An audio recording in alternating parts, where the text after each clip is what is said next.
My YouTube channel very easy को subscribe कीजिए और बेल आइकन दबाइए। हाय स्टूडेंट, आज मैं आप लोगों के लिए कक्षा 12 का मैथ से ऑब्व्यू यानी मैट्रिक्स लेके आया हूँ और बहुत ही सरल तरीके से ये ऑब्व्यू मैं आपको बता दूँ। ये क्लास 12 का है, ठीक है, इसका क्लास 12 का है। और ये प्रश्नावली जो है, प्रश्नावली आपका 3.1 है। सॉरी, जूम कर लेते थोड़ा कैमरा। कितना है?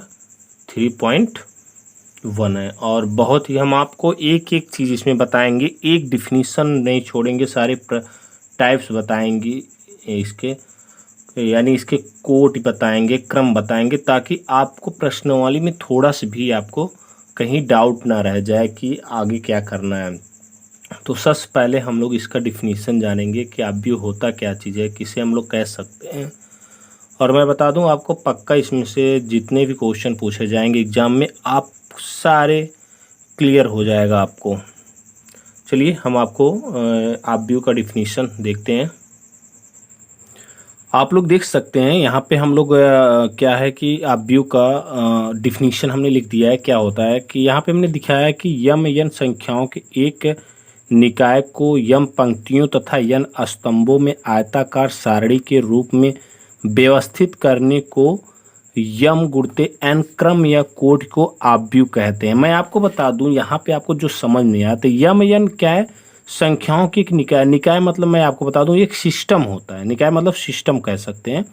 यम एन संख्याओं के एक सिस्टम को यम पंक्ति और यन स्तंभों में आयताकार सारणी के रूप में लिखना ही आपका क्या कहलाता? ऑब्व्यू कहलाता। मैं आपको बता दूं एग्जाम्पल में आपको मैं बता दूं एग्जाम्पल, जैसे आपका याद रखना, ये जो ऑब्व्यू होता है वो बड़े कोष्टक में रहता है। और एक पंक्ति, जैसे मान लो 3, 2, 1, फिर 5, 4, 6, यानी इसको एक बड़े कोष्टक में रख दिया जाए तो आप लोग समझ सकते हैं ये आपका क्या हो गया, एक पंक्ति हो गया और ये आपका स्तंभ हो गया, यानी ये स्तंभों पंक्तियों में है, तो इसे हम लोग ऑब्व्यू कहेंगे। यानी इस तरह से जो रहेगा इसको हम लोग मैट्रिक्स कहेंगे। तो ये तो आप लोग समझ में आ गया होगा क्या कह रहा है, क्या चीज़ है। तो ये ज़रूरी नहीं है कि 3 स्तंभ हों और 2 ही पंक्तियों। आप लोग 2 स्तंभ कर सकते हैं, 2 पंक्ति कर सकते हैं, ये भी आपका ऑब्व्यू माना जाएगा। आप एक ही स्तंभ कर सकते हैं और पंक्ति 3 कर सकते हैं, तो ये भी आपका ऑब्व्यू माना जाएगा। आप अगर ये अल्फ़ाबेट में भी कर सकते हैं तो भी आपका ऑब्व्यू माना जाएगा। तो ये ढेर सारे हैं कि आप लोग ऑब्व्यू को कैसे मान सकते हैं। तो ये इसे हम लोग क्या कहेंगे? ऑब्व्यू कहेंगे। तो इसमें आपको मैं बता दूं कोट या क्रम क्या चीज़ होता है, यानी ऑब्व्यू का कोट क्या चीज़ होता है, यानी ऑब्व्यू का ऑर्डर क्या होता है, यानी क्रम क्या होता है। मैं आपको बता दूं, बहुत जी है, कभी कभी पूछ लेता है कि जैसे मान लो कह गया इसका कोट बताइए या क्रम बताइए। तो आपको मैं बता दूं, जितने पंक्ति होते हैं, यानी जितने पंक्ति होते हैं और जितने स्तंभ होते हैं, उनका ही गुणांक में लिख देना ही कोटि कहलाता है या क्रम कहलाता है। जैसे मान लो इसका अगर कोट पूछ लिया कितना हो गया, तो मैं आपको बता दूं इसमें कितने स्तंभ है, 1, 2, 3। 3 स्तंभ है, पंक्ति कितने, 1, 2। 2 पंक्ति है और 3 स्तंभ है, तो यहाँ हम लोग सीखते हैं 2 पंक्ति। पंक्ति को पहले लिखेंगे और स्तंभ को बाद में लिखेंगे, तो इसका ये कोट हो गया, यानी 2 × 3। तो आपको समझ में आ गया होगा। तो ये आपको समझ में आ होगा। जैसे मान लो इसका अगर कोट कोई पूछ लेता है या क्रम पूछ लेता है, इस ऑब्व्यू का कोट बताइए, तो 2 पंक्ति 2 स्तंभ है, 2 × 2 हो जाएगा। इसका अगर मान लो कोई पूछ लेता है, यानी इसका पूछ लिया कितना कोट क्या है, तो यहाँ देख लिए 3 पंक्ति हैं, 1, 2, 3। याद रखना पहले पंक्ति को लिखा जाता है, उसके बाद आपको स्तंभ लिखा जाता है। तो यानी एक पंक्ति एक स्तंभ है, इसका कोट कितना होगा, 3 और 1। तो आपको डिफिनीशन और क्रम कोट समझ में आ गया होगा। बहुत ईजी है, आप वीडियो को रोक रोक करके देख सकते हैं, सुन सकते हैं। मैं चलता हूँ आगे। ऑब्व्यू के तत्व क्या होते हैं। ऑब्व्यू के तत्व में मैं आपको बता दूं कि ऑब्व्यू का जो तत्व होता है, यानी जो ऑब्व्यू में अवयव होते हैं, यानी कह सकते हो यहाँ पे अगर 3, 4, 1, 2, 3, 1, 3, 1, 0 अगर ये है, तो ये समझ लो जो अंदर का ये अवयव हैं, इसी को हम लोग क्या कहते हैं, आव्यूह का तत्व कहते हैं। और मैं आपको बता दूं इसके जो व्यापक रूप होता है, यानी व्यापक जिसे प्रदर्शित करते हैं, इसे हम लोग अगर मान लो कोई ए अवयव है, यहाँ पे आई और जे प्रदर्शित करते हैं। आपको मैं बता दूं ये आई और जे क्या है, तो आई का मतलब ये हो गया आवी पंक्ति, और ये जो जे का मतलब हो गया जेवी स्तंभ। ये आपका ये हुआ, यानी जैसे हम लोग मान लो इसका ये पूछना है कि आवी पंक्ति के ये, यानी ये अगर आपको मान लो ये पूछ लिया जाए ये किसका है, ये जो 4 है ये कौन सी पंक्ति कौन सा स्तंभ का है, तो अगर आपको इसको देखना है तो हम लोग यहाँ लिख सकते हैं कि ये जो 6 ये ए, और ये देखा जाए तो पहला पंक्ति का है, स्तंभ कितना है दूसरा, यानी A1 और 2 कितना मान है 4 है। सॉरी आपको दिखाई नहीं दे रहा, मैं यहाँ बता दूं कि अगर मैं आपको बता दूं कि ये यहाँ पे 4 पूछा जाए कौन सी पंक्ति कौन सा स्तंभ का है, तो यहाँ पे हम लोग A1 2 करके यहाँ 4 कर सकते हैं, यानी इसका ये तत्व हो गया, यानी आव्यूह के ये तत्व हो गए। इस तरह से इसको हम लोग प्रदर्शित करते हैं, कह सकते हैं निरूपण करते हैं। तो आपको समझ में आ गएगा आव्यूह के तत्वों को किसे कहते हैं, कि यानी जो अवयव होते हैं, यानी आव्यूह में जितने भी अवयव होते हैं वो आव्यूह के तत्व कहलाते हैं। देखिए हम लोग अगर छोटी छोटी चीज़ नहीं जानेंगे तो आगे सवाल में हमें प्रॉब्लम होगी और हम लोग समझ नहीं पाएंगे। इसीलिए सबसे पहले हमें प्रश्नावली यानी एक्सरसाइज पढ़ने से पहले हमें छोटी छोटी बातों को ज़रूर ध्यान देना चाहिए, उसके बाद हम लोग समझ में आएगा। मेरे वीडियो को लाइक शेयर ज़रूर कीजिए ताकि हम ऐसे आपके लिए अच्छे से अच्छे वीडियो बनाते रहें। चलिए हम लोग आगे चलते हैं। हम लोग आ गए हैं टाइप्स ऑफ मैट्रिक्स, यानी आव्यूह के प्रकार, यानी आव्यूह कितने प्रकार के होते हैं, कितने भेद होते हैं।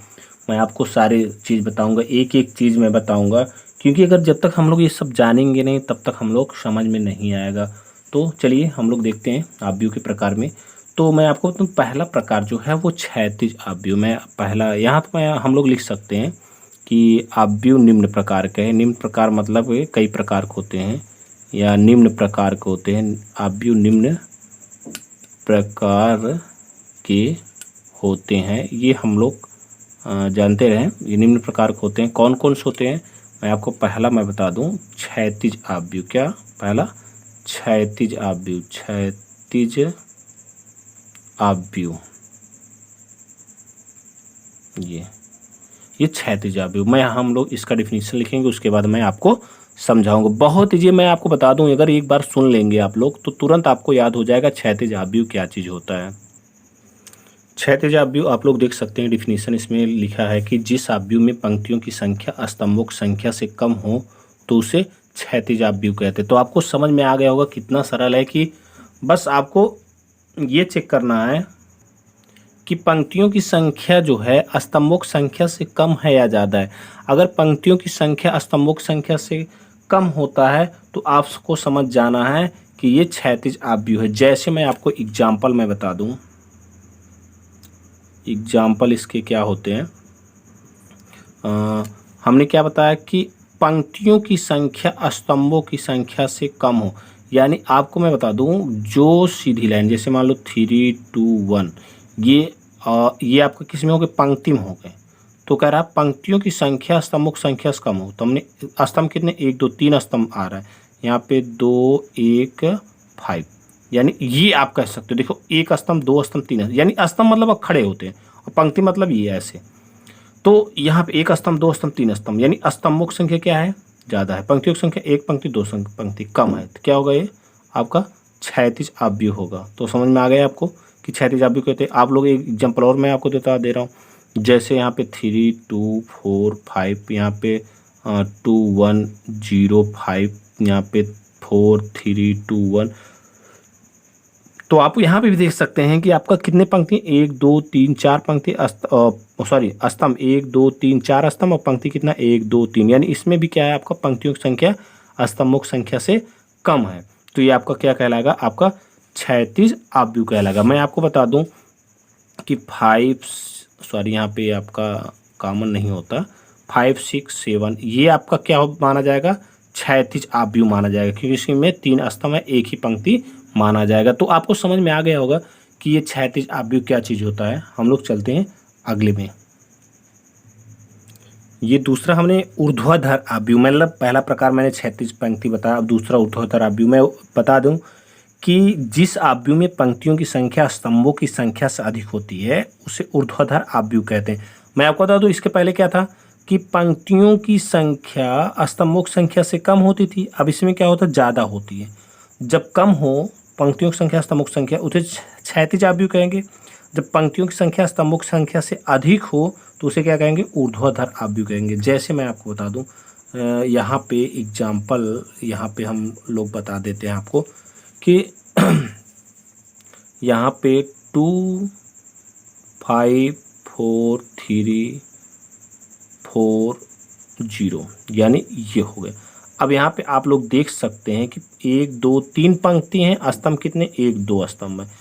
तो यहाँ पे हम लोग कर सकते 3 2 1, यानी कि यहाँ पे देख सकते हैं आप लोग पंक्तियों की संख्या अधिक है और स्तंभों की संख्या कम है। यहाँ पे 1 स्तंभ, यहाँ पे 2 स्तंभ। तो इस तरह से आप लोग समझ गए होंगे कि ऊर्ध्वाधर आव्यूह किसे कहते हैं, जिसमें पंक्तियों की संख्या अधिक होती है और स्तंभों की संख्या कम होती है, उसे हम लोग क्या कहते हैं, ऊर्ध्वाधर आव्यूह कहते हैं। यहाँ पे आप लोग ये देख सकते हैं 3 स्तंभ है और 4 पंक्ति हैं। तो आप लोग समझ में आ गया होगा ऊर्ध्वाधर आव्यूह किसे कहते हैं। बहुत ईजी है, आप लोग थोड़ा से आपको मेहनत करनी पड़ी, बाकी सब बहुत ईजी है। चलते हैं हम लोग अगले प्रकार में, अगले टाइप में।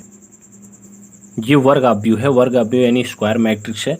तो मैं आपको बता दूं ये भी बहुत ईजी है। जिस आव्यूह में पंक्तियों तथा स्तंभों की संख्या बराबर होती है उसे वर्ग आव्यूह कहते हैं।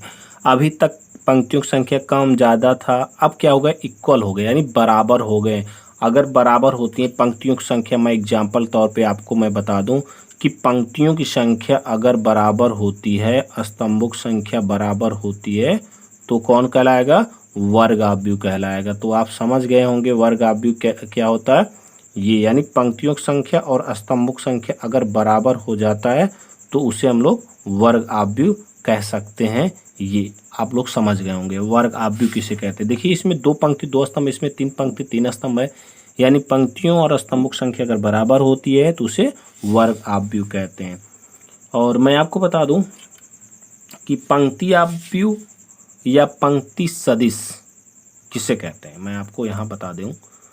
मैं आप डिफिनीशन नहीं लिखने वाला हूँ, मैं आपको बता दे रहा हूँ, आप ऑडियो केवल सुन लीजिए और मैं एग्जाम्पल साथ में आपको बता दूँ। यानी पंक्ति आव्यूह अगर मान लो पूछ लिया जाए तो किसे कहेंगे हम लोग, रो मैट्रिक्स इसको हम लोग कह सकते हैं। इंग्लिश में लिख देते हैं हम लोग रो मैट्रिक्स। तो ये रो मैट्रिक्स किसे कहते हैं। अब पंक्ति आ गया, इसका मतलब क्या हुआ, पंक्ति ही होना चाहिए। पंक्ति आव्यूह मतलब पंक्ति ही होना चाहिए। एग्जाम्पल में मैं आपको बता दूं कि जिस आव्यूह में केवल पंक्ति हो, देख सकते हो 5 3 2, ये क्या है, एक पंक्ति है, ABC, ये क्या है, एक पंक्ति है। समझ रहे हो कि नहीं मेरी बात, कहने का मतलब 2 3 8, ये क्या है, एक पंक्ति है। यानी जिसमें केवल पंक्ति, एक पंक्ति हो, देख सकते हैं एक पंक्ति है, एक पंक्ति, एक पंक्ति है, उसे हम लोग क्या कह सकते हैं, पंक्ति आव्यूह कहते हैं। अब सेम प्रोसेस ऐसे है स्तंभ आव्यूह। स्तंभ आव्यूह क्या होता है, जैसे पंक्ति आव्यूह वैसे स्तंभ आव्यूह, स्तंभ आव्यूह। तो इसमें भी हम आपको बता दूं कि जिसमें केवल स्तंभ हो, यानी जिसमें एक स्तंभ हो, केवल स्तंभ ना हो, एक स्तंभ हो।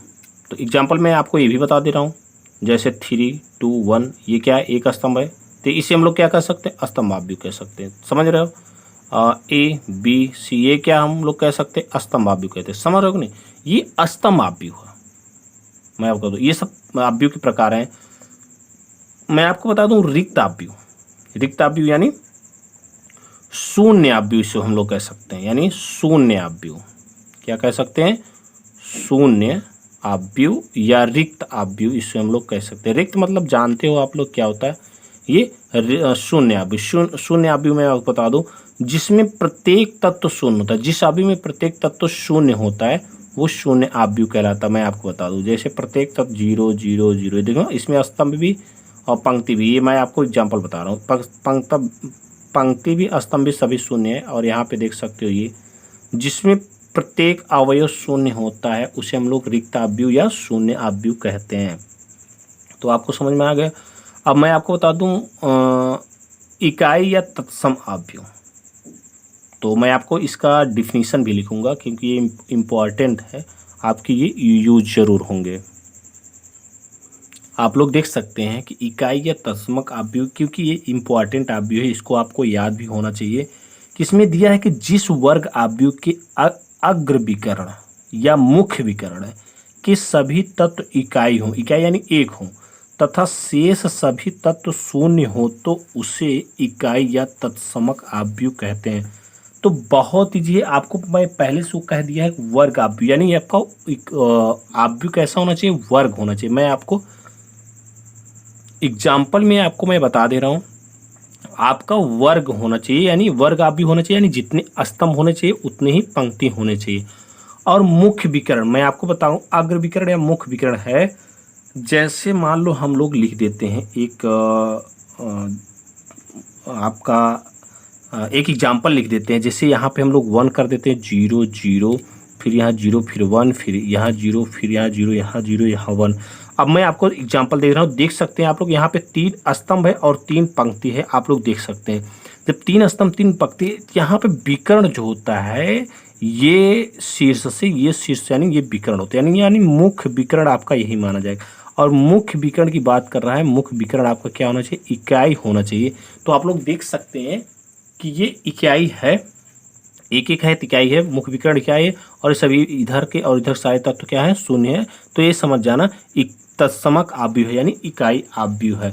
इसको आई से मैं प्रदर्शित भी किया जाता है। मैं आपको बता दूं, इसे क्या किया जाता है, कैपिटल आई से प्रदर्शित किया जाता है, प्रदर्शित किया जाता है, कैपिटल आई से प्रदर्शित किया जाता है। ये आई का मतलब क्या होता है, आइडेंटिटी में होता है, आइडेंटिटी होता है।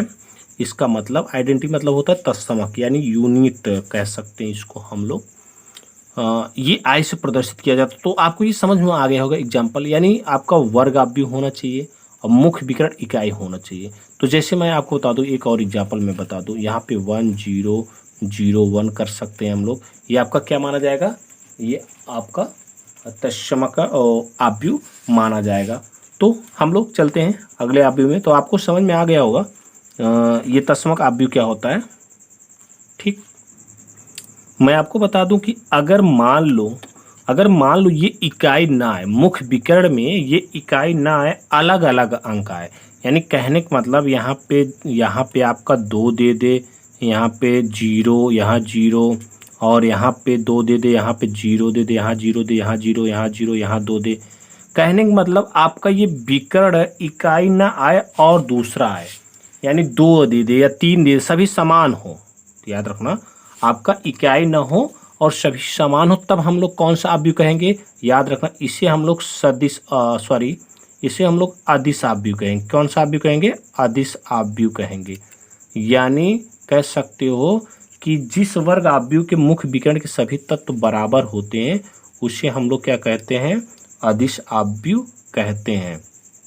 तो आपको समझ में आ गया अदिश आव्यूह क्या होता है, कि यानी आपका ये बराबर होगा, मतलब इकाई, अगर इकाई है तो समझ जाना तत्समक आव्यूह, अगर इकाई नहीं है, बराबर है, जैसे मान लो यहाँ 2 2 हो गया, अगर मान लो 3 3 हो जाएगा तब भी आपका अदिश आव्यूह। अब बात ये उठता है, अगर मान लो ये इकाई हो गया तो तत्समक हो गया, अगर समान हो गया तो अदिश हो गया। अगर मान लो कोई समान नहीं है, तो अगर मान लो यहाँ पे 5 0 0, यहाँ 3 0 0 0, यहाँ 0, यहाँ 2 आ गया। अब यहाँ पे एक भी समान नहीं है, यहाँ मुख्य विकर्ण अगर एक भी समान नहीं होता है तब आपका कौन सा आव्यूह कहलाएगा, मैं आपको बता दूं, तब आपका विकर्ण आव्यूह कहलाएगा। कौन सा आव्यूह कहलाएगा, विकर्ण आव्यूह कहलाएगा। मैं आपको बता दूं, बहुत ईजी है आपको समझना। मैंने आपको 3 डिफिनीशन दिए, 3 एग्जाम्पल दिए।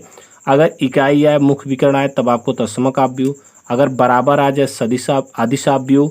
अगर बराबर ना हो मुख्य विकर्ण का और बाकी सब 0 हो तो उसे विकर्ण आव्यूह कहते हैं। तो आपको शायद आपको समझ में आ गया होगा ये कैसे है। हम लोग आगे चलते हैं। मैं आपको बता दूं 3.1 के लिए इतना काफ़ी है, और जो 3.2 होगा उसके लिए हम लोग अलग से फार्मूला बताएंगे। और मैं आपको बता दूं कि ये फार्मूला बहुत इम्पॉर्टेंट, मोस्ट इम्पॉर्टेंट फार्मूला है। अगर आपको ये आता रहेगा तो आप लोग 3.1 आराम से लगा लेंगे, आपको बहुत ईजी लगेगा। और मैं आपको बता दूं 3.1 जो है मैं अगले नेक्स्ट वीडियो में लेके आने आऊँगा, क्योंकि ये फार्मूला का एक वीडियो बन जा रहा है। ये फार्मूला है, आप लोग इसको ध्यान दीजिएगा। और मैं आपको बता दूँ 3.1 बहुत ईजी है, बहुत अच्छा समझ में आएगा। हम लोग नेक्स्ट वीडियो में यानी पार्ट 2 में लेके आएंगे।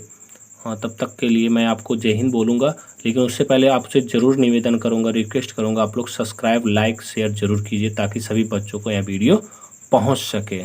चलिए ठीक है, बाय बाय, हम लोग नेक्स्ट वीडियो में मिलते हैं।